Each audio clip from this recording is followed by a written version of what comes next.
शिक्षण वार्ता या यूट्यूब चॅनलवर आपलं सहर्ष स्वागत. सरलमधील स्टुडंट पोर्टल आणि या पोर्टलवरील जे काही नवीन अपडेट्स आहे ते अपडेट्स, शिवाय पासवर्ड जर मॅच होत नसेल तर नेमकं काय करायचं याविषयीचा हा मार्गदर्शक व्हिडिओ. सर्वप्रथम आपण स्टुडंट पोर्टलच्या वेबसाईटवर जाऊ आणि वेबसाईटवर गेल्यानंतर आपण स्टुडंट पोर्टलचं पेज ओपन करू. बघा, आपण ते पेज ओपन करूया. पेज ओपन झाल्यावर बघा इथं सूचना आली. बघा सूचना काय बघा, पहिली की शैक्षणिक वर्ष 2025-26साठी सरल प्लस UDAS प्लस इंटिग्रेटेड उपलब्ध करून देण्यात आले आहे, याची नोंद घ्यावी.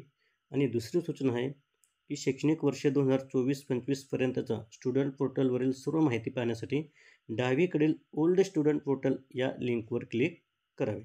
म्हणजेच काय, आपण UDAS प्लसला जे विद्यार्थी भरले ते सर्व विद्यार्थी ॲटोमॅटिक सरलला इंटिग्रेटेड करण्यात आलेले आहेत. ओके, आता आपण काय करूया, इथं पेज जर येतं डावीकडं बघा, हे डावीकडं 2024-25चं पेज आहे, म्हणजे लिंक आहे.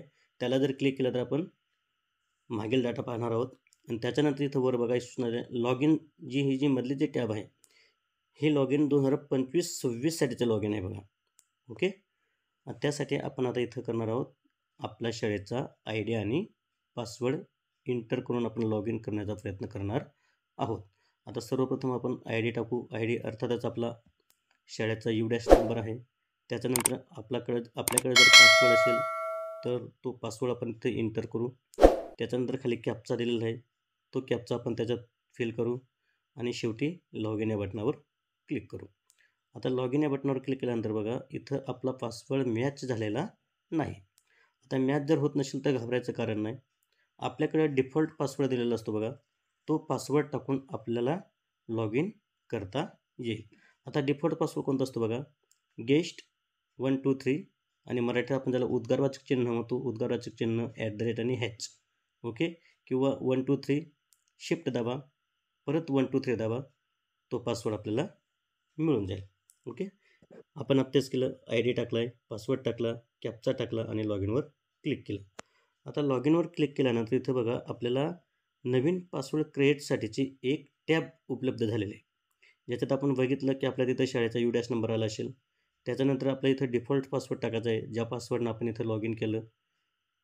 आणि त्याच्यानंतर खाली आपल्याला नवीन पासवर्ड क्रिएट करायचा आहे. इथं आपण एक नवीन पासवर्ड क्रिएट करू आणि क्रिएट केलेला पासवर्ड पुन्हा एकदा रिएंटर करू. ओके, आता रिएंटर केलं आणि त्याच्यानंतर क्रिएट पासवर्डवर क्लिक करायचं. बघा क्लिक केलं. आता क्लिक केल्यावर इथं बघा आपला पासवर्ड क्रिएट झालेला आहे. आता क्रिएट झाल्यानंतर आपल्याला आपण जो पासवर्ड क्रिएट केला आहे त्या पासवर्डच्या सहाय्याने आपल्याला पुन्हा इथं आता स्टुडंट पोर्टलला लॉग इन करायचं आहे. ID टाकला, ID टाकून झाल्यावर आपण नवीन केलेला पासवर्ड त्याच्यात इंटर केला. त्याच्यानंतर खालचा कॅप्चा टाकला आणि कॅप्चा टाकून झाल्यावर परत लॉग इन करूया. बघा इथं आपण आता कॅप्चा टाकतोय, मी कॅप्चा टाकून झाल्यावर लॉग इन करतोय. बघा लॉग इनवर क्लिक केल्याबरोबर बघा आपल्याला स्टुडंट पोर्टलचं पेज ओपन झालं. याच्यात आपण बघितलं तर स्कूल डिटेल्स आहे, त्याच्यानंतर स्टुडंट एंट्री आहे, त्याच्यानंतर संच मान्यता, रिपोर्ट्स आहेत आणि त्याच्यानंतर शेवटी लॉगआउटचं ऑप्शन आहे.